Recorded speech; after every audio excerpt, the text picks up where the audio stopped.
The speed of light is a prison, not a metaphor for one. An actual physical boundary built into the structure of reality itself, and no amount of engineering, no amount of energy, no trick of propulsion or clever workaround will ever let you cross it. We treat it like a speed limit on a highway, something annoying but theoretically breakable if you just push hard enough. That instinct is dead wrong. It's not a limit. It's a wall. And the wall is not out there in space, somewhere waiting to be found. It's woven into the fabric of space and time themselves, which means you can't go around it anymore. Then you can step outside the universe. Richard Feynman understood this better than almost anyone who ever lived. He won the Nobel Prize in Physics in 1965 for his work on quantum electrodynamics, a theory that describes how light and matter interact at the most fundamental level imaginable. He spent decades at Caltech teaching students and the public about the deepest truths of nature, and he had a gift, a rare and precious one, for explaining physics in a way that didn't just make you nod along, but made you feel, viscerally, why the universe works this way. Most explanations of the speed of light start with Einstein and end with a formula. Feynman went deeper. He wanted you to understand the machinery underneath the formula, the reason nature chose this particular rule, and what it actually means for everything that exists. So let's do what Feynman did. Let's start from the ground, build up slowly, and by the end, you won't just know that nothing can go faster than light. You'll understand why it can't. And honestly, by the time we're done, you might agree that the alternative would be far worse than any speed limit. The story begins with something deceptively simple. Light moves at a specific speed. In a vacuum, that speed is approximately 299,792 kilometers per second. For simplicity, call it 300,000 kilometers per second. That number is exact in the sense that it doesn't change. It doesn't matter where you are. It doesn't matter how fast you're moving. It doesn't matter whether the source of the light is rushing toward you at 1,000,000 kilometers per hour or flying away from you at the same rate. The speed of light in a vacuum is always the same. Now, on the surface, that sounds reasonable. Lots of things have fixed speeds. Sound travels at a certain speed in air. Waves travel at certain speeds in water. But those speeds depend on the medium they travel through. Sound in air is about 343 meters per second at sea level. Sound in water is much faster, roughly 1,480 meters per second. Sound in steel is faster still. The medium determines the speed. If you remove the medium entirely, if you create a perfect vacuum, the sound simply doesn't travel at all. There's nothing to vibrate, nothing to carry the wave. Light is nothing like this. Light doesn't need a medium. It moves through completely empty space, through nothing, and it always moves at the same speed. For centuries, physicists assumed there must be something out there carrying the light, some invisible substance filling all of space like water fills an ocean. They called it the luminiferous ether. They were convinced it existed. They built entire theoretical frameworks around it. They just had to detect it. In 1887, two American physicists named Albert Michelson and Edward Morley set out to do exactly that. They built one of the most precise instruments of their era, a device called an interferometer, designed to detect the ether by measuring tiny differences in the speed of light as Earth moved through it. The logic was clean and straightforward. Earth orbits the Sun at about 30 kilometers per second. If the planet is plowing through this invisible ether substance as it orbits, then light should travel slightly faster in one direction and slightly slower in another. The same way swimming with a current is easier than swimming against it. They ran the experiment. They got nothing, no difference whatsoever. They ran it again at different times of year, when Earth was moving in different directions through its orbit. Still nothing. The speed of light was identical in every direction, no matter how Earth was moving. Michelson was so troubled by the null result that he spent years refining the instrument, convinced the failure was technical. It wasn't. The ether didn't exist. Or if it did, it was somehow undetectable in every conceivable way, which amounts to the same thing. This result was not a minor discrepancy. It was a crisis. It broke the rules of how velocities were supposed to combine. Think about it this way. You're standing on a train, moving at 100 kilometers per hour. You throw a ball forward at 50 kilometers per hour, relative to the train. Someone standing on the platform sees the ball moving at 150 kilometers per hour. Your speed plus the ball's speed. Simple addition. This works perfectly for trains and balls and anything else moving at ordinary speeds. Now replace the ball with a flashlight beam. You're on that same train, moving at 100 kilometers per hour, and you turn on a flashlight pointed forward. According to the rules that work for everything else, someone on the platform should see that light traveling at the speed of light, plus 100 kilometers per hour. They don't.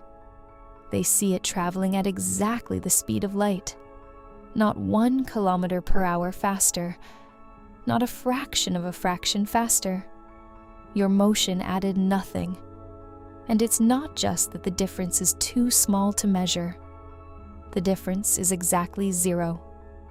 This is the fundamental strangeness that an unknown patent clerk in Bern, Switzerland, confronted in 1905 when he published a paper that would make him the most famous physicist in history. Albert Einstein didn't explain the anomaly away. He didn't find a loophole. He accepted it as a fact of nature and asked the only useful question. If the speed of light is the same for all observers regardless of their motion, what does that force us to conclude about everything else?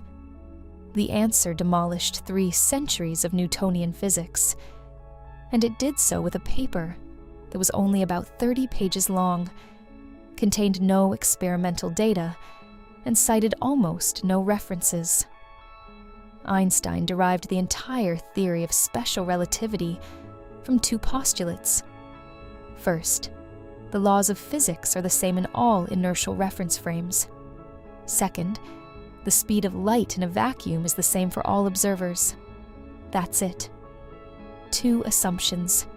Everything else, the time dilation, the length contraction, the mass-energy equivalence, all of it follows logically from those 2 starting points. Feynman called this one of the most elegant pieces of reasoning in the history of science. 2 simple premises, and a universe of consequences. It means space and time are not fixed. They are not the rigid, absolute stage that Isaac Newton described, where events happen at definite locations at definite times, and everyone agrees on what happened when. If the speed of light is constant for everyone, then time itself must be flexible. Distance must be flexible. 2 events that one observer says happened at the same time. Another observer, moving differently, can correctly say happened at different times. And both are right. Not approximately right. Exactly right. There is no universal clock ticking away somewhere. There is no absolute now. Your experience of time depends on how you're moving through space. This is where most people's intuition snaps. It feels wrong. It feels like there should be a real answer, a true sequence of events, a definitive clock somewhere keeping track of what's actually happening. There isn't. And this isn't philosophy. It's measured, tested, confirmed physical fact. In 1971, physicists Joseph Hafilo and Richard Keating put cesium atomic clocks on commercial airliners and flew them around the world, then compared them to identical clocks that stayed on the ground. The airborne clocks ticked at a different rate. The discrepancy matched Einstein's predictions to within experimental error. Time itself passes at a different rate, depending on your velocity. The effect is tiny at airplane speeds, a few hundred nanoseconds over days of flying. But it's real, and it's been measured repeatedly, and with increasing precision in the 5 decades since. Feynman had a beautiful way of making this tangible. He liked to strip away the math and ask you to picture something concrete. Imagine a clock, he'd say. Not a fancy clock.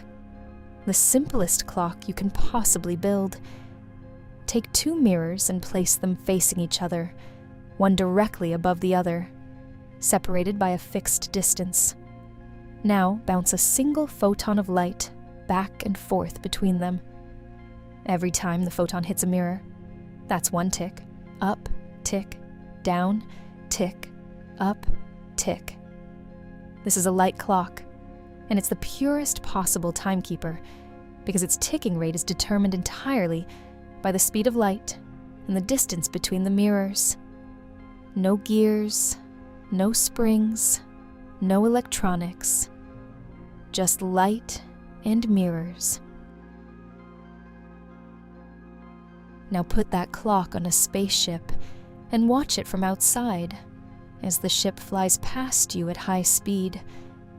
From your perspective, standing on the ground, the photon isn't just bouncing straight up and down anymore.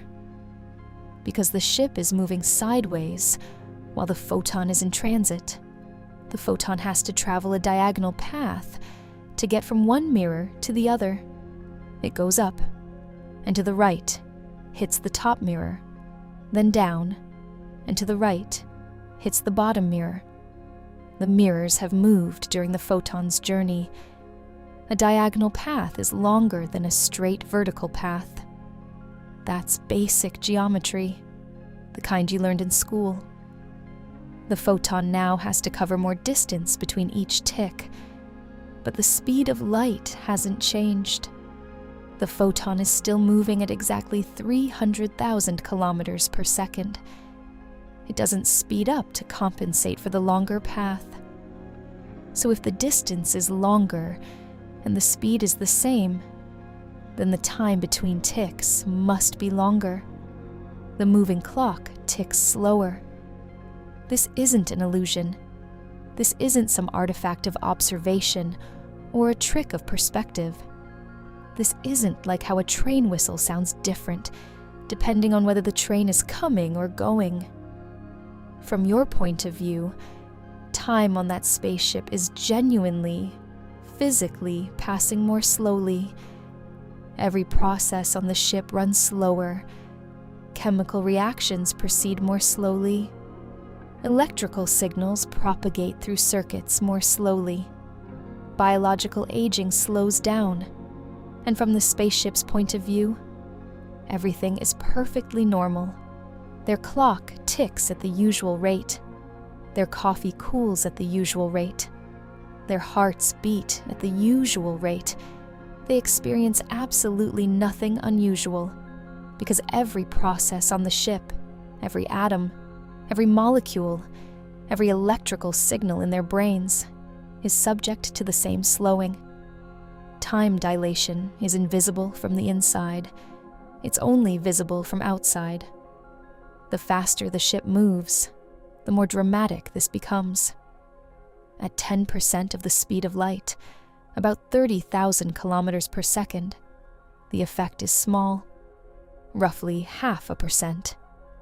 You'd need atomic clocks to notice. At 50% of the speed of light, time on the ship passes about 15% slower than yours. At 86.6%, which is a special threshold, time runs at exactly half rate. The crew ages 1 year, while you age 2. At 99%, the ratio gets extreme. For every 7 years that pass for you, barely 1 passes for them.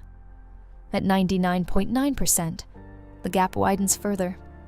At 99.99%, a century on Earth might correspond to just over a year on the ship. So what happens if you try to reach the speed of light itself? The math gives you a clean, brutal answer. At exactly the speed of light, time stops entirely. The interval between ticks of the light clock stretches to infinity. A photon of light, from its own frame of reference, if such a frame even makes sense, which physicists argue about, experiences zero elapsed time between emission and absorption. A photon emitted from a star 100 billion light-years away and absorbed by your retina has, from its own perspective, existed for 0 seconds. Departure and arrival are the same event, and this is where the prison door slams shut. To accelerate an object that has mass to the speed of light, you would need to compress its experience of time all the way down to 0. You'd need the gap between those mirror ticks to stretch to infinity. The energy required to do this is not merely large, it's infinite. The equations of special relativity include a term called the Lorentz factor, a number that starts at 1 when you're stationary and climbs as you accelerate. As your velocity approaches the speed of light, this factor races toward infinity. The energy required to accelerate the object climbs with it, locked in step. You can pour more and more energy into pushing something faster, and it will get closer and closer to the speed of light. But the gains shrink with every push. Getting from 90% to 99% costs far more than getting from 0 to 90%. Getting from 99 to 99.9% costs more still. Getting from 99.99 to 99.999% costs even more. Each decimal place of nines requires roughly an order of magnitude more energy than the previous one. The closer you get, the harder each increment becomes, and you never arrive. The hill gets steeper with every step, and it gets steeper faster than your legs can grow stronger. This is the part that nags at people.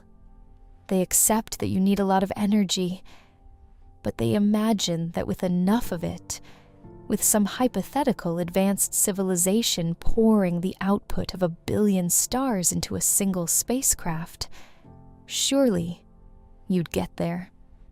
You wouldn't. The entire energy output of the observable universe wouldn't be enough. The amount required isn't just astronomically large, it's mathematically infinite. And infinite is not a number you can reach by adding more. It's not at the end of a long road.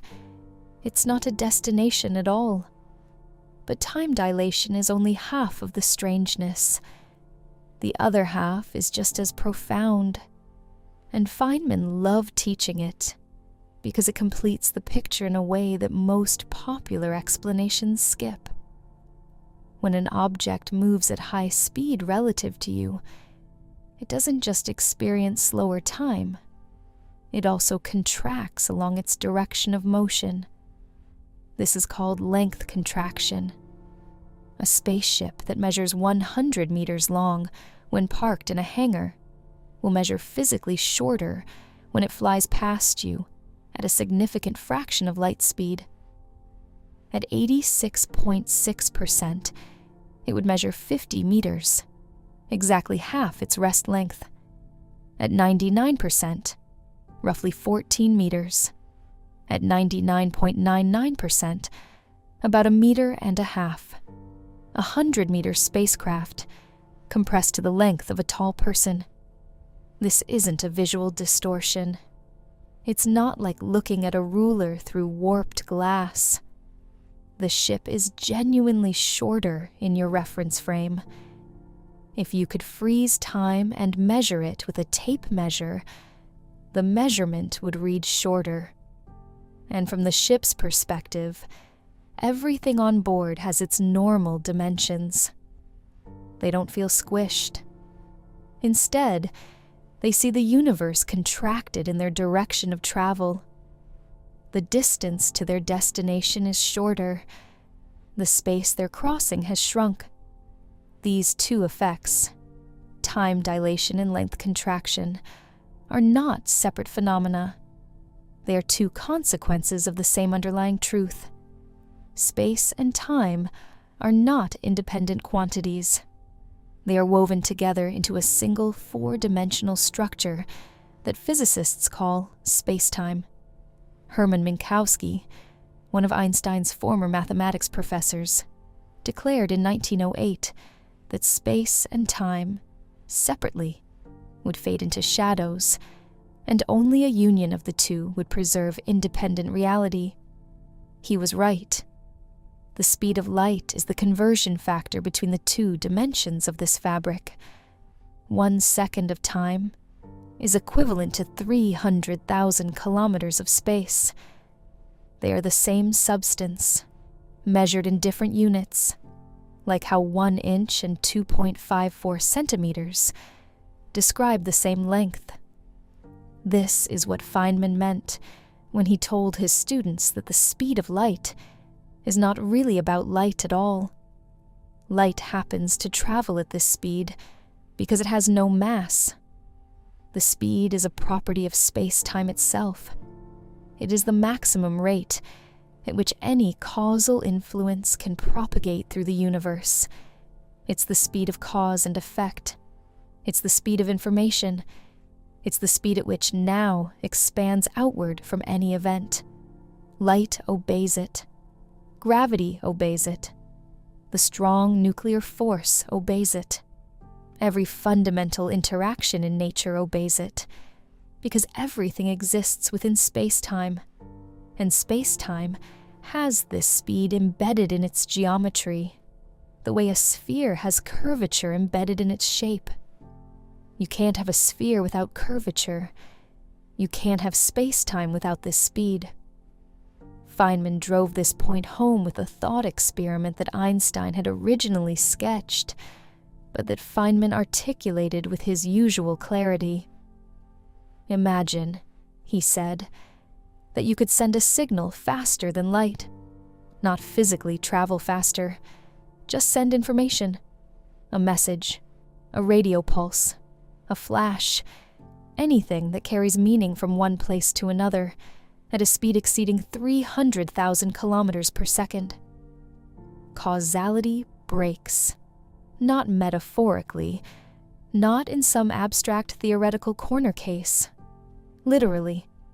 If faster than light communication is possible, then there exist reference frames, valid reference frames permitted by the laws of physics, in which the signal arrives before it was sent. This is not a paradox you can argue your way out of with clever phrasing.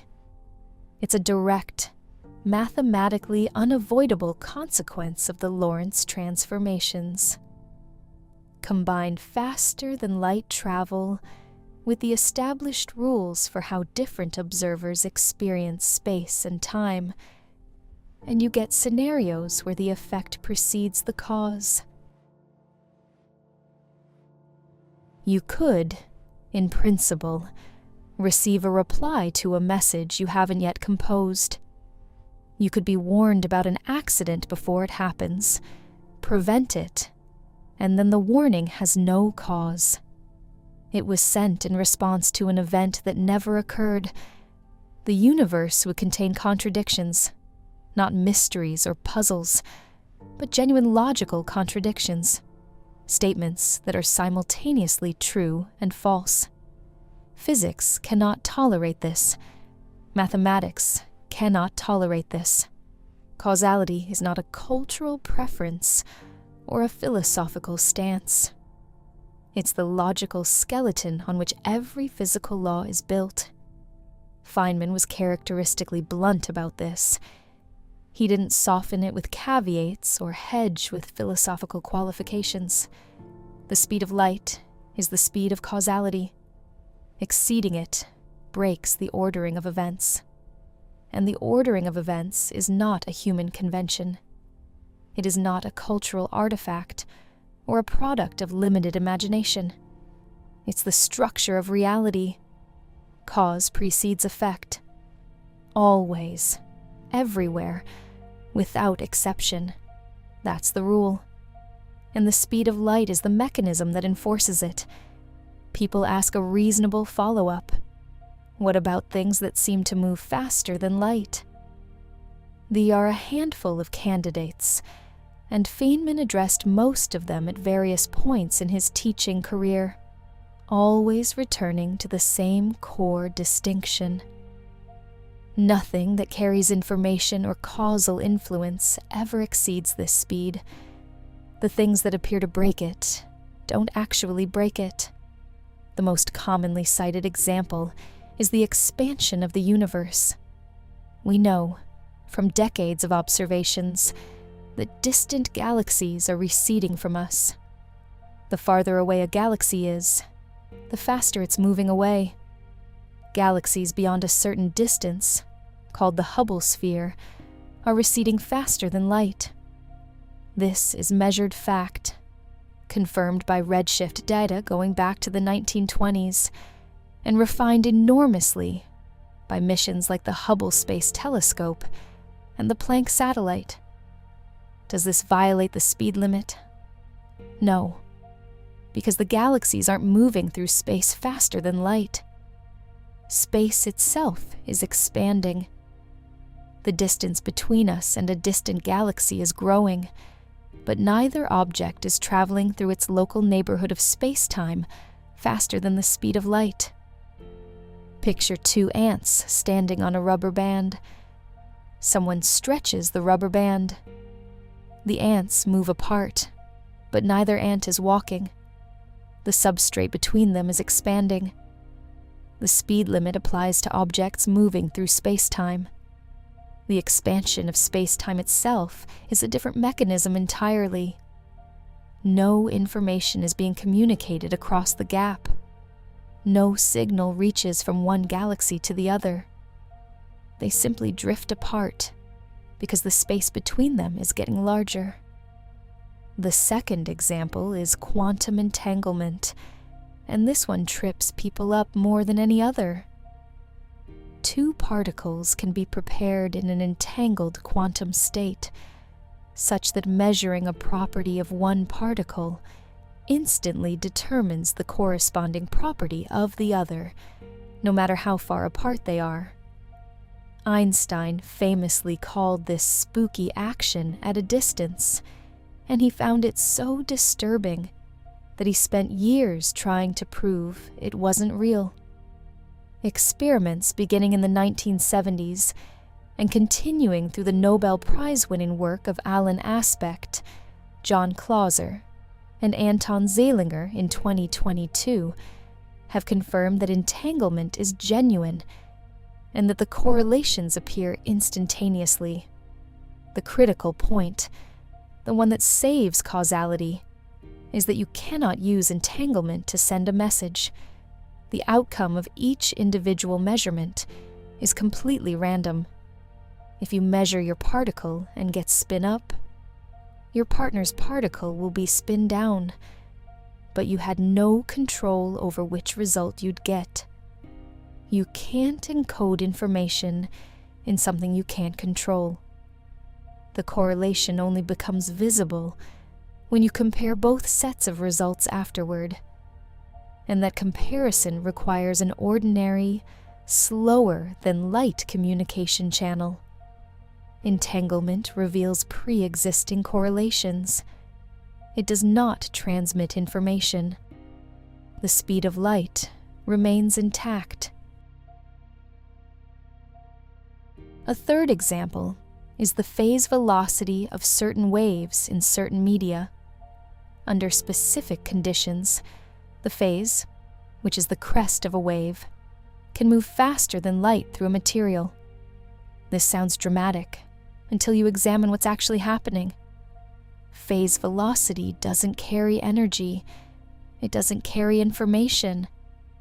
It's like watching a pair of scissors closing. The point where the two blades meet can sweep along faster than light if the blades are long enough and close at the right angle. But no material, no signal, no causal influence travels along that path. The spot where the blades intersect is a geometric artifact, not a physical object in motion. There's a related phenomenon that sometimes confuses people. In certain materials, particles can travel faster than the local speed of light in that material, even though they can't exceed the speed of light in vacuum.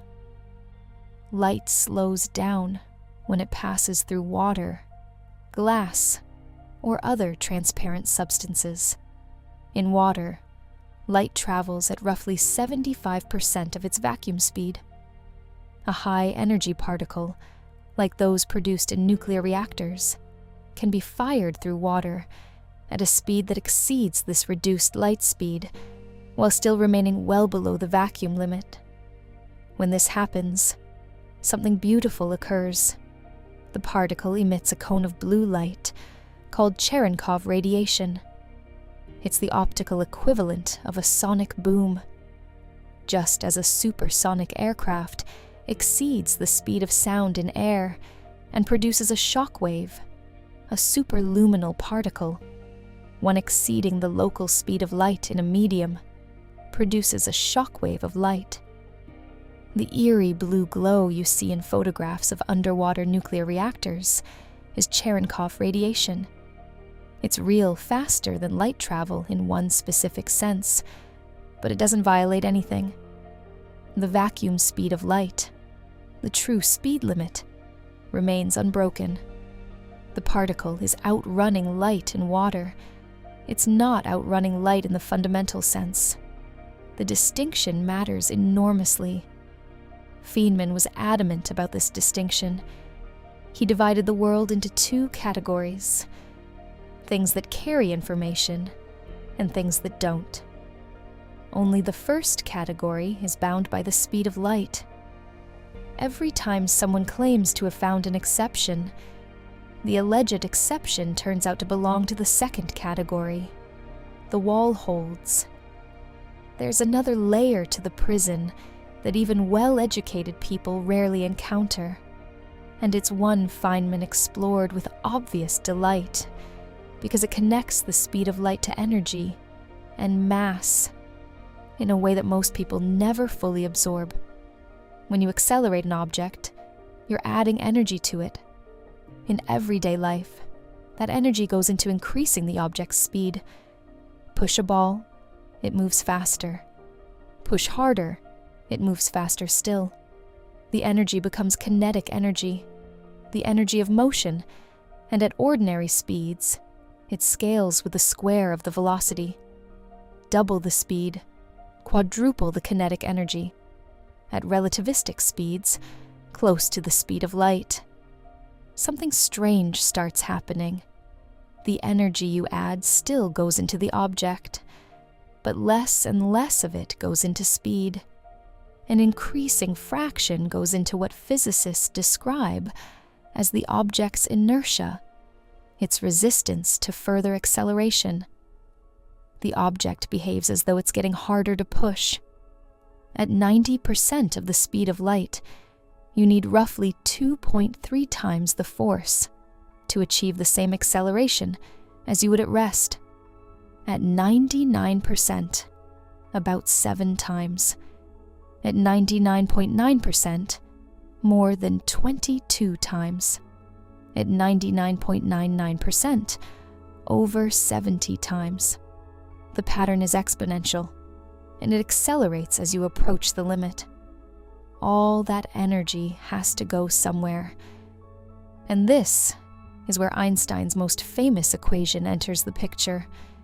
Energy equals mass times the speed of light squared. This equation tells you that mass and energy are interchangeable forms of the same underlying quantity. When you add kinetic energy to an object, you are, in a very real physical sense, adding to its inertia. The object becomes harder to push because it now possesses more of the very property that resists pushing. This creates a feedback loop.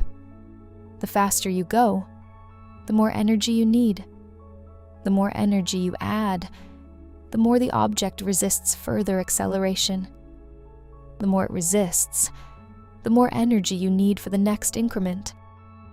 The cycle tightens as you approach the speed of light, squeezing asymptotically toward a limit that requires infinite energy to breach. You can see this in particle accelerators.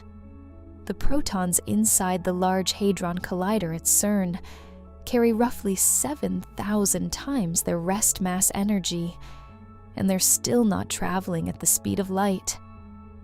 They're at 99.9999991%.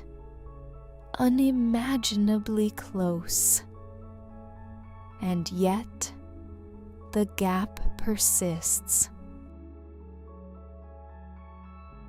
Feynman liked to say that the universe is not being cruel by enforcing this limit. It is being consistent. The speed of light is not an arbitrary rule imposed from outside, like a posted speed limit on a stretch of highway.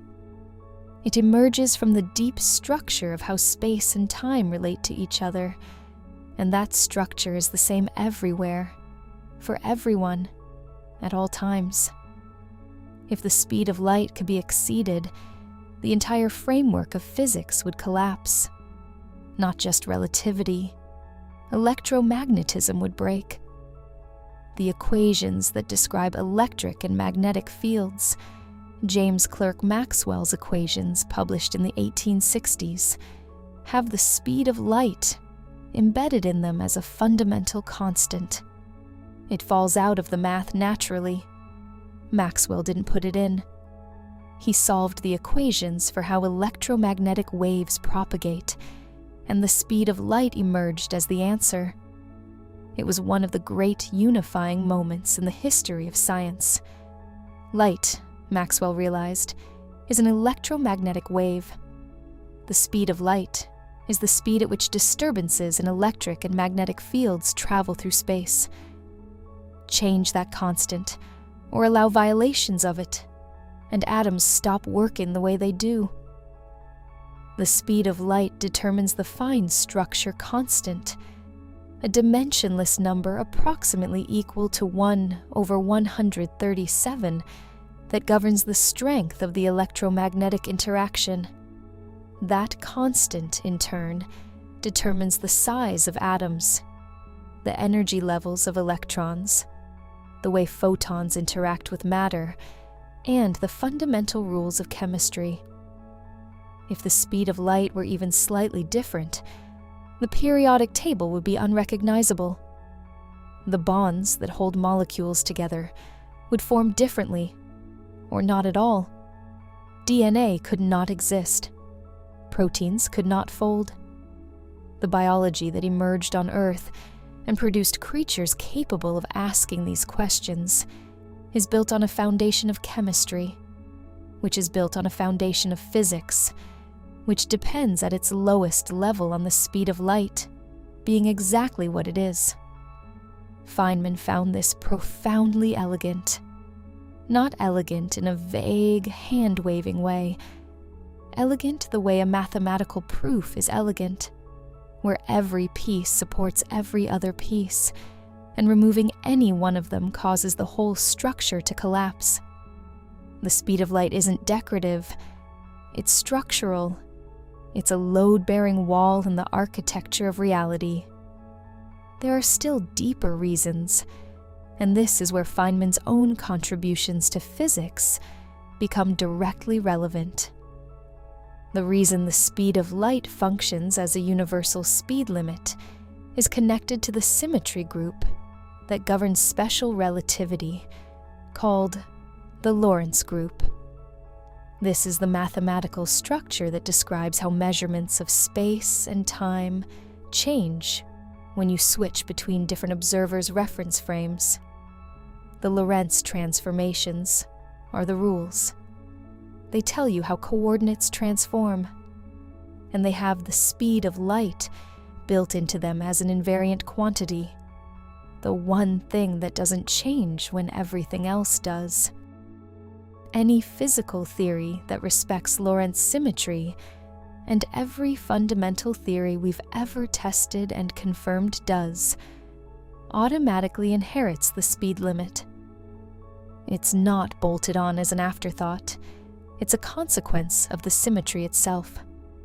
Asking for a theory that obeys Lorentz symmetry but allows faster than light travel is like asking for a triangle with 4 sides. The request is self-contradictory. Feynman connected this to something even more fundamental through his own greatest contribution to physics, the path integral formulation of quantum mechanics. In this framework, a particle doesn't travel along a single definite path from point A to point B. Instead, every possible path contributes to the particle's behavior, and the probability of any outcome is calculated by summing over all paths with appropriate mathematical weights. Paths near the classical trajectory, the one Newton's laws would predict, contribute the most. But all paths contribute something, even strange ones where the particle takes detours, loops around, or appears to travel backward through time. The speed of light enters this picture through the geometry of space-time. Paths that would require faster than light travel are outside what physicists call the light cone, and the mathematics of quantum field theory, the theory Feynman helped create, naturally excludes them, not because of an additional rule pasted on top, because the geometry doesn't support them. The paths don't exist in the mathematical space that describes reality. Feynman found this deeply satisfying. The speed limit isn't enforced by a cosmic police officer pulling you over. It's a consequence of geometry. Space and time are shaped in such a way that exceeding this speed doesn't correspond to any physically realizable trajectory. Asking what happens if you go faster than light is, in his framing, like asking what's north of the North Pole. The question uses familiar words. It feels like it should have an answer. But the framework in which that answer would live simply does not exist. There's a connection here that Feynman explored in his lectures that most science communicators never touch. And it has to do with why massless particles must travel at exactly the speed of light. Not just can, must. If you have mass, you exist in time. You age, you experience duration. Clocks tick for you. The amount of time you experience depends on your velocity, as we've established, but you always experience some time, as long as you're traveling slower than light. Mass anchors you in the temporal dimension. A massless particle has no such anchor. It has no rest frame. You cannot boost yourself into a reference frame where a photon is sitting still. The concept doesn't apply. A photon, from any observer's perspective, is always moving at the speed of light. If it ever traveled slower, it would need to exist in time, to have duration, to have a rest frame. and a massless particle cannot have those things. The speed of light isn't something massless particles choose to travel at. It's the only speed that is consistent with having zero mass in a Lorentz invariant universe. The speed selects itself. Feynman illustrated this during his famous 1964 messenger lectures at Cornell, which were filmed and later became the basis to his book, The Character of Physical Law. He pointed out that the relationship between mass, energy, and speed is not three separate rules. It's one rule, expressed in three ways. Energy equals mass times the speed of light squared. Momentum equals the Lorentz factor times mass times velocity. The total energy of a particle equals the square root of its momentum squared times the speed of light squared plus its rest mass energy squared. These are all faces of the same geometric relationship in spacetime. When mass is zero, the equations simplify dramatically. The energy of a massless particle is exactly equal to its momentum times the speed of light. There's no mass term left, and the only speed consistent with this relationship is the speed of light itself. Anything slower would require mass. Anything faster doesn't exist in the mathematics. The particle is locked into one speed permanently, with no possibility of variation. This is why the speed of light is more accurately called the speed of massless particles, or even more fundamentally, the speed of spacetime's own structure. Light just happens to be the most familiar example. If photons had some tiny, non-zero mass, which some theoretical models allow, then they would travel slightly slower than this fundamental speed, and some other truly massless particle or phenomenon would travel at the true limit instead. The limit itself wouldn't change. It's not about light, it's about geometry. Feynman made another point about this that I find particularly striking. He noted that the speed of light connects to the very existence of stable matter. Electrons orbit atomic nuclei.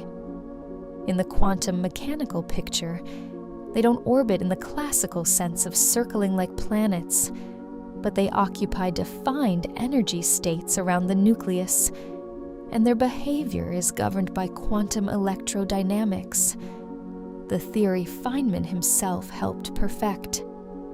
The fine structure constant, that number roughly equal to 1 divided by 137, determines how strongly photons interact with electrons. This constant is derived from the speed of light, Planck's constant, and the charge of the electron. If the speed of light were larger, the fine structure constant would be smaller, and electromagnetic interactions would be weaker. Atoms would be bigger and more loosely bound. Chemical bonds would form differently. The chemistry that produces complex molecules, and eventually, life would be fundamentally altered. If the speed of light were smaller, the opposite would happen. The fine structure constant would increase. Electromagnetic interactions would be stronger. Atoms would be smaller and more tightly bound. At a certain point, the fine structure constant would approach 1, and the perturbative methods that physicists use to calculate atomic behavior would break down entirely. The physics of matter would enter a regime that we don't fully understand how to calculate. Feynman's own quantum electrodynamics, the most precisely tested theory in all of science, would lose its predictive power. The speed of light sits at a value that permits the existence of complex chemistry. This isn't an argument for fine-tuning or design. It's an observation about self-consistency. The laws of physics form an interlocking web, and the speed of light is one of the central threads. pull on it, and the entire web deforms. Pull hard enough, and it tears. There's one more aspect of this that Feynman returned to repeatedly, and it concerns what happens to information near the speed of light. Imagine two spaceships flying in opposite directions, each traveling at 80% of the speed of light relative to Earth. Common sense says that from the perspective of one ship, the other ship is moving at 160% of the speed of light. Just add the speeds together. That's how it works with trains. But that's not how it works with relativistic velocities. The correct formula for adding velocities in special relativity is not simple addition. It's a more complex expression that ensures the result never exceeds the speed of light. When you plug in the numbers, two ships each traveling at 80% of the speed of light in opposite directions see each other moving at about 97.6% of the speed of light, not 160%. The formula bends the addition to keep the answer below the limit. This isn't a correction applied after the fact. It's how velocities actually combine in the real universe. The simple addition rule is the approximation, one that works well at low speeds, but fails completely as you approach the speed of light. Feynman used this to make a broader point about human intuition. Our brains evolved to understand a very specific slice of reality, the slice that involves objects roughly our own size, moving at speeds we encounter in daily life, over distances we can walk or ride in a day.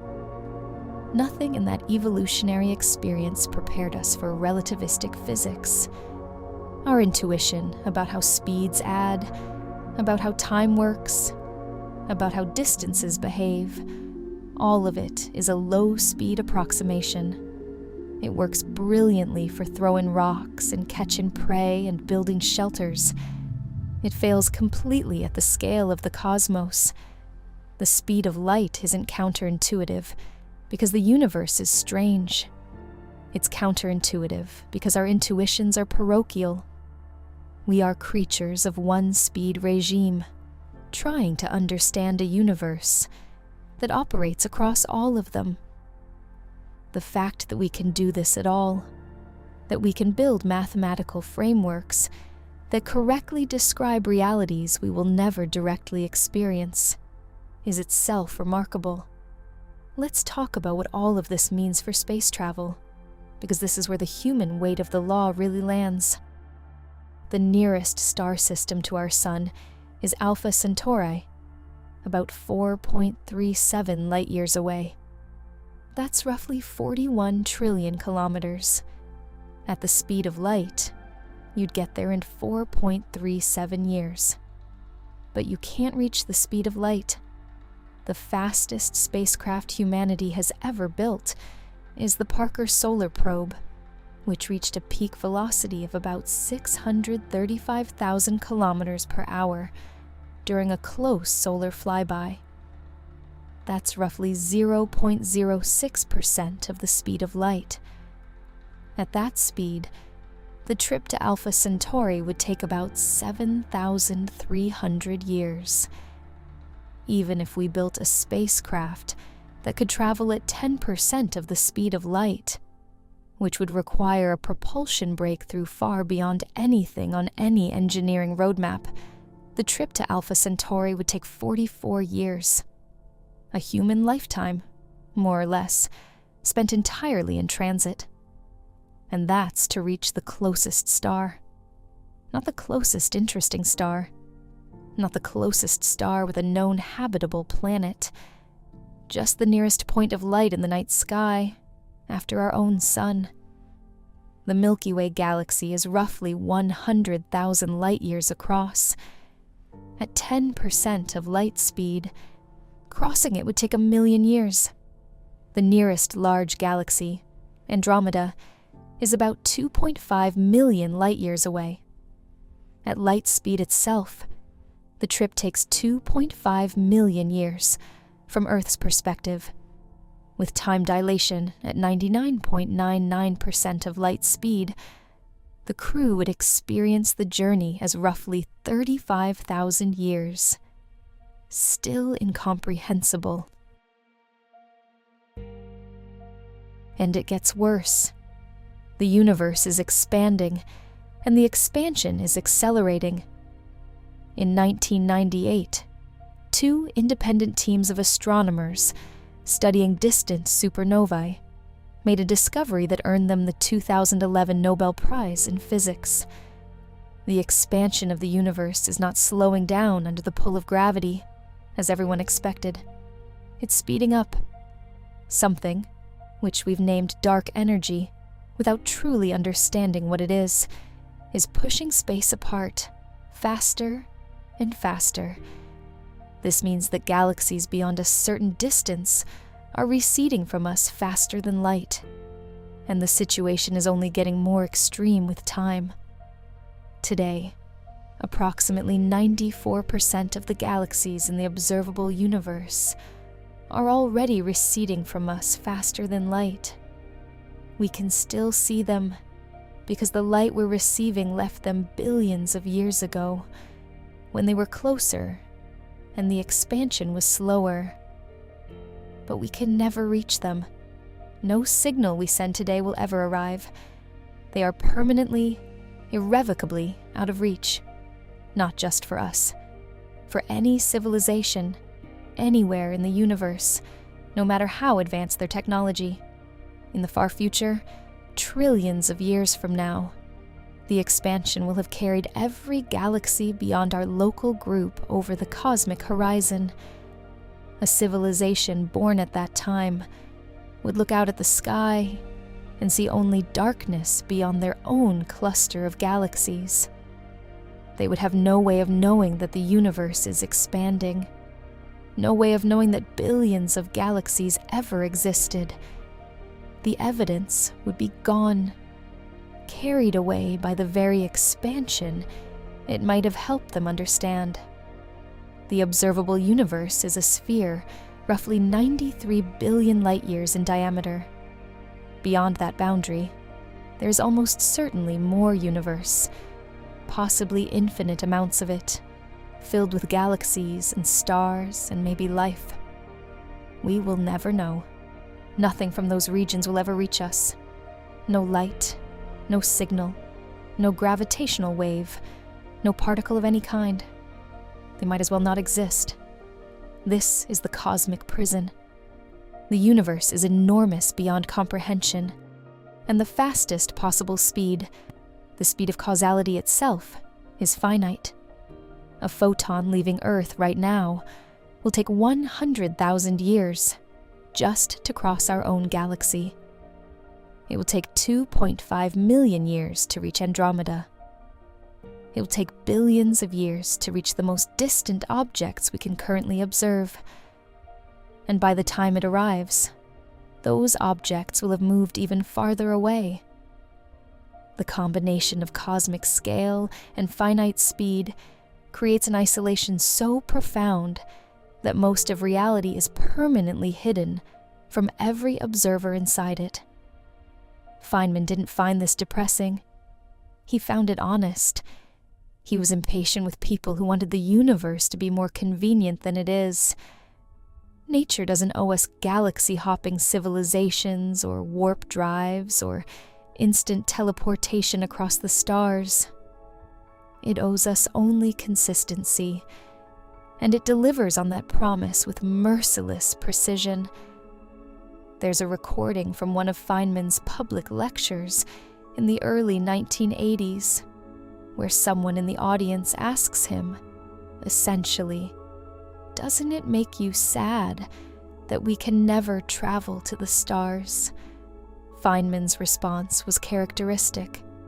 He said something close to this: "Why should it make me sad? The universe is under no obligation to make sense to me, and it's certainly under no obligation to be traversable by me. The fact that it makes sense at all is the miracle. The rest is logistics. That last word always gets me. Logistics. As if the light-speed barrier is a scheduling conflict rather than a fundamental constraint on reality. And in a way, that captures Feynman's entire philosophy. He didn't rage against the limits of nature. He marveled at the fact that nature has comprehensible limits at all. Most of the universe could be governed by chaos, by random rules that shift from place to place and moment to moment. Instead, it follows a single, elegant, self-consistent framework. The same laws that operate inside the Large Hadron Collider operate inside stars a billion light-years away. The same speed limit that constrains a photon leaving your desk lamp constrains gravitational waves rippling from colliding neutron stars in another galaxy. Feynman often drew a distinction between two kinds of wonder. There's the wonder of the unexplained, the mystery of not knowing. And there's the wonder of the explained, the far deeper amazement that comes from understanding how something works, and realizing the mechanism is more beautiful than the mystery ever was. The speed of light, in his view, belonged firmly to the second category. The mystery, why can't we go faster, is interesting. The answer, because space and time are a unified fabric with a built-in maximum rate of causal propagation, and violating that rate would destroy the logical coherence of reality itself, is magnificent.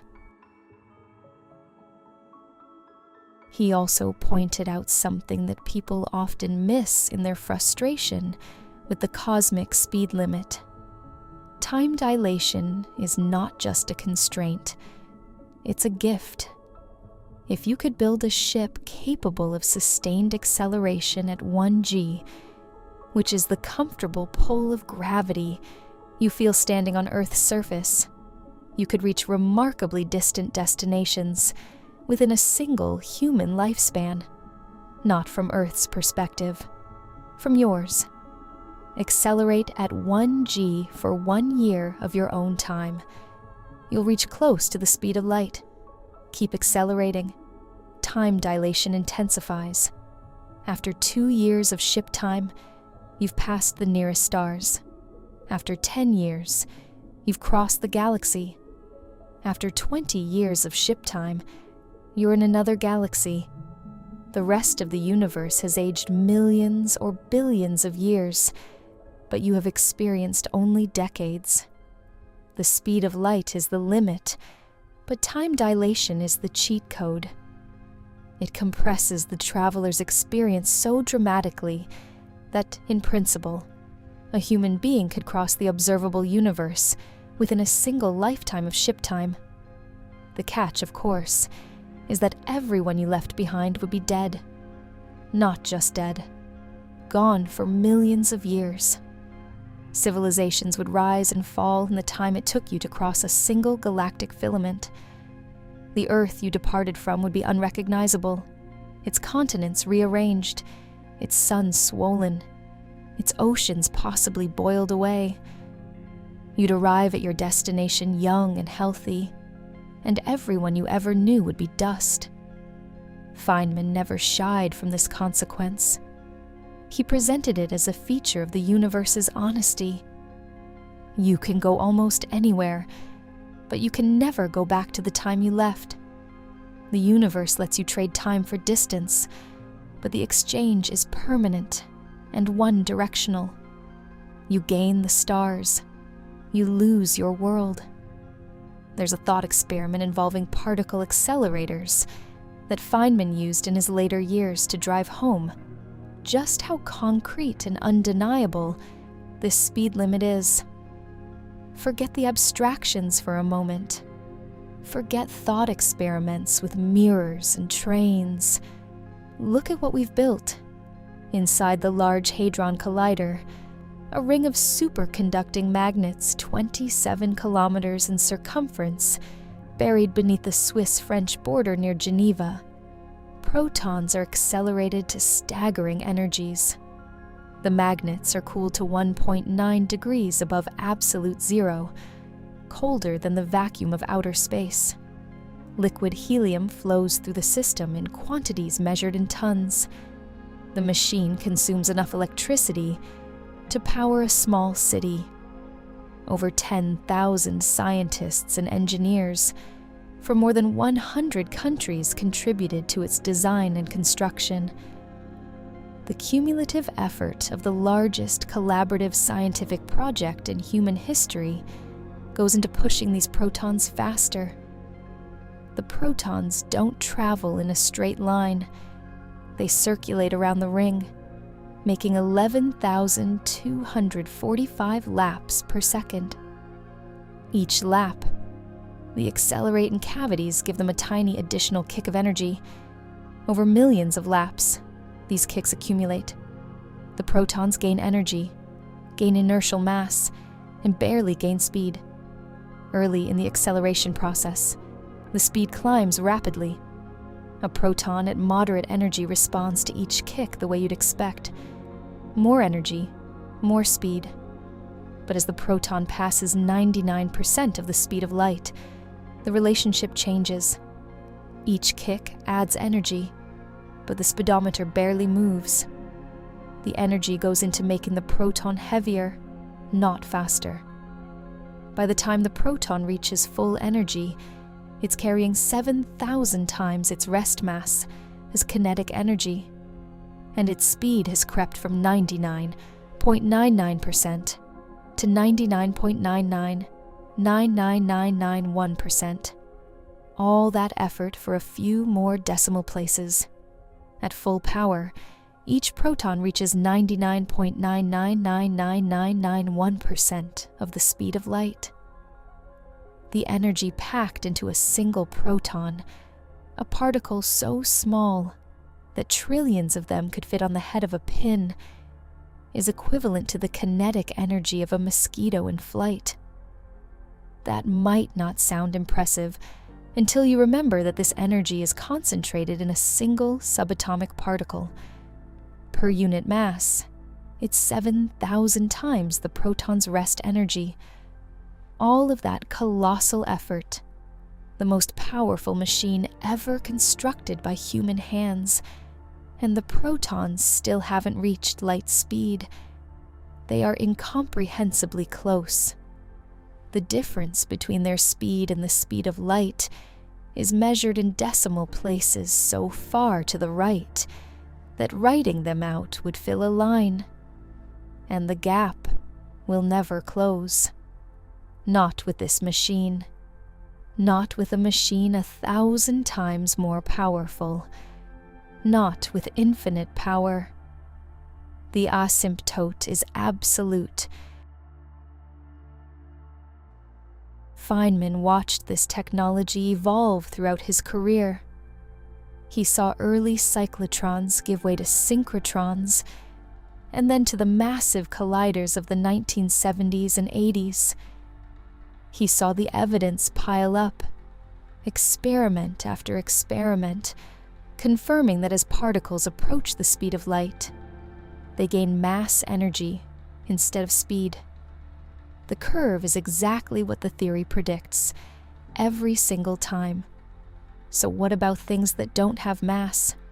Photons, the particles of light, travel at the speed of light because they have zero rest mass.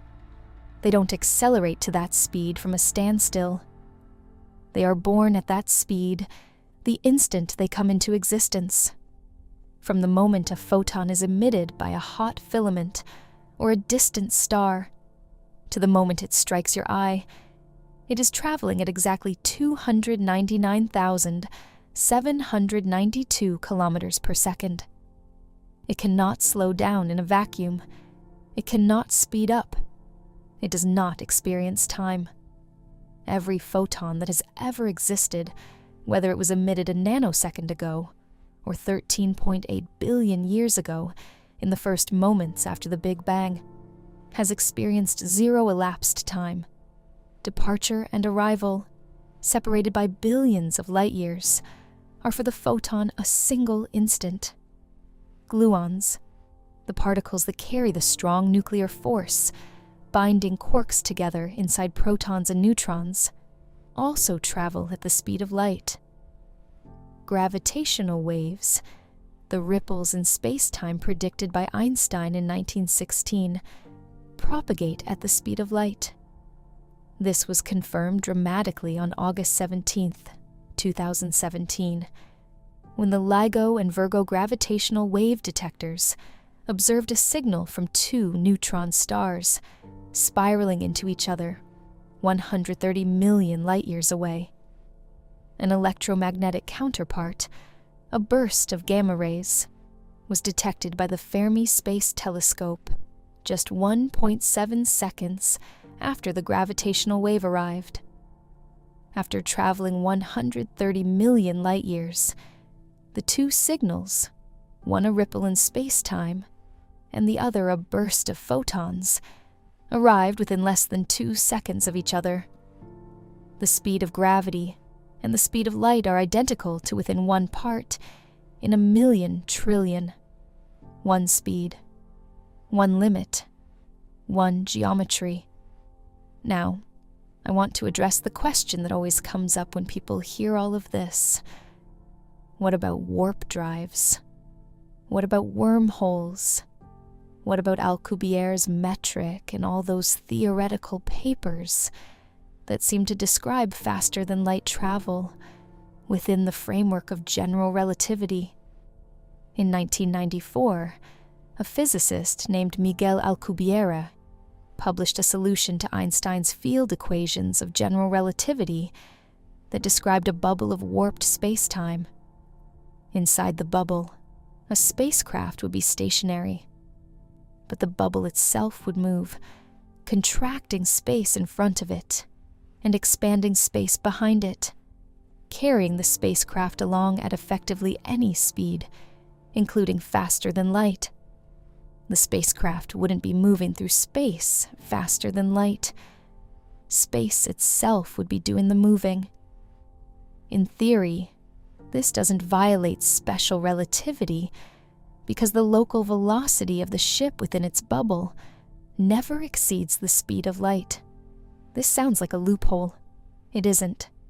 The Alcubierre metric requires a form of matter with negative energy density. This is called exotic matter, and despite decades of effort, no one has ever observed or produced it. The amount of exotic matter required in the original formulation was approximately equal to the mass energy of the entire observable universe, concentrated into a thin shell around the spacecraft. Later refinements reduced this requirement, but it remains physically impossible with any known or plausible technology.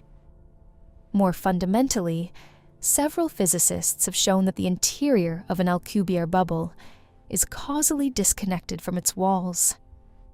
The pilot inside cannot send a signal to the edge of the bubble to steer it, accelerate it, or stop it. The bubble would have to be set up in advance by some external agent along the entire route. It's less a spacecraft and more a railroad track through space-time that someone else has to build before you can ride it. Wormholes face similar problems. They are valid solutions to Einstein's equations. Two distant points in space-time, connected by a short tunnel. But keeping a wormhole open requires, again, exotic matter with negative energy density. And even if you could stabilize one, there are strong theoretical arguments, most notably the chronology protection conjecture proposed by Stephen Hawking in 1992, that nature prevents wormholes from being used for time travel or faster-than-light communication. The moment you try to send a signal through a wormhole in a way that would violate causality, quantum effects destroy the wormhole. The universe protects its own logic. There's one more theoretical candidate worth addressing, because it comes up in almost every conversation about faster-than-light travel. Tachyons. These are hypothetical particles that, if they existed, would always travel faster than light. They wouldn't accelerate past the light barrier. They would be born on the other side of it, and never be able to slow down to light speed, just as ordinary matter can never speed up to it. The speed of light would be a barrier from both directions. Tachyons have been discussed in theoretical physics since the 1960s. Gerald Feinberg gave them their name in 1967 and worked out their basic properties. If tachyons exist, they would have an imaginary rest mass, which sounds paradoxical, but is mathematically consistent within certain frameworks. The problem is that tachyons, if they carry information, lead to the same causality violations we discussed earlier. They allow closed causal loops, messages arriving before they were sent. Most physicists regard the tachyon as a mathematical artifact rather than a physical particle. In quantum field theory, the appearance of a tachyonic mode in the equations usually signals an instability in the vacuum state, not the existence of a real, faster-than-light particle. The system rolls to a new, stable ground state, and the tachyonic behavior disappears. Feynman was dismissive of tachyons as physical objects. He viewed them the same way he viewed most exotica, as interesting mathematical structures that nature chose not to build. Feynman was skeptical of these exotic solutions during his lifetime, not because they were mathematically wrong, but because he had an instinct for the difference between a mathematical possibility and a physical reality. Lots of things are mathematically possible. Negative mass is mathematically consistent. Closed time-like curves exist as solutions to Einstein's equations, but mathematical consistency doesn't guarantee physical existence. The equations of general relativity admit many solutions, and physicists have learned the hard way that most of them describe universes that don't look anything like ours. The universe we actually live in, the one we can observe and test and measure, obeys the speed of light with absolute fidelity. Every experiment, every observation, every measurement across every domain of physics, from particle accelerators to gravitational wave observatories to the cosmic microwave background, confirms it. And this isn't just an academic curiosity locked inside laboratories. The speed of light and its consequences affect technology you use every single day. The Global Positioning System, GPS, relies on signals from satellites orbiting Earth at about 14,000 kilometers per hour. That's nowhere near the speed of light, but it's fast enough that relativistic time dilation has a measurable effect on the satellite clocks. The clocks on GPS satellites tick faster than identical clocks on Earth's surface by about 38 microseconds per day, a combined effect of their orbital velocity, which slows time down, and their higher altitude in Earth's gravitational field, which speeds time up. General relativity predicts this combination precisely. If engineers didn't correct for relativistic effects, GPS positions would drift by roughly 10 kilometers per day. Your phone would tell you you're in a different neighborhood. The correction is applied continuously, automatically, invisibly. You navigate to a restaurant using the consequences of Einstein's theory without ever thinking about it. Particle physics depends on it even more directly. The muons created when cosmic rays strike. The upper atmosphere have a half-life of about 2.2 microseconds. Traveling at close to the speed of light, they should decay long before reaching the ground. Simple calculation. Speed times half-life gives a distance of about 660 meters.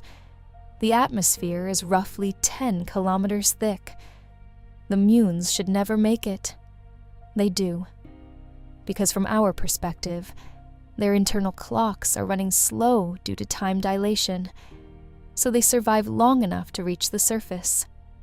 From the muon's perspective, the atmosphere is length contracted, so the distance it needs to cross is much shorter. Both explanations give the same answer. Both are correct. Both are direct, measurable confirmations of special relativity happening constantly all around us, right now. We live in a universe governed by a single speed that connects space to time, energy to mass, cause to effect. That speed shapes every atom, every force, every structure from the smallest quark to the largest galaxy cluster. It determines how fast stars can communicate their gravity to their planets. It determines how quickly the sun's light reaches your face on a summer morning, about 8 minutes and 20 seconds. A delay so reliable, you could set a clock by it. It determines the size of black holes, the temperature of the cosmic microwave background, the rate at which the universe expands, and the maximum distance at which two particles can ever influence each other. Feynman spent decades teaching people that this speed is not a barrier placed in front of us by an indifferent cosmos. It is the thread that holds reality together. Every atom in your body is stable because of it. Every star burns because of it. Every thought you've ever had was carried by electrical signals constrained by it. The neurons in your brain fire at a tiny fraction of the speed of light, and the electrochemical signals that allow you to understand this sentence right now are obeying the same fundamental rules that govern photons crossing galaxies. The speed of light is not the thing keeping us from the stars. It's the thing that made the stars possible. It's the thing that made atoms possible, chemistry possible, biology possible, consciousness possible. It's the reason there is something rather than nothing structured enough to ask questions about itself. And the fact that we can understand it, that a species confined to a small, fragile, rocky planet orbiting an ordinary star in an ordinary spiral arm of an ordinary galaxy, can unravel the deep logic of space-time and know, with certainty, why this limit exists and what it means that, more than any speed, is the most extraordinary thing the universe has ever produced. Thanks for watching, and I'll see you in the next one.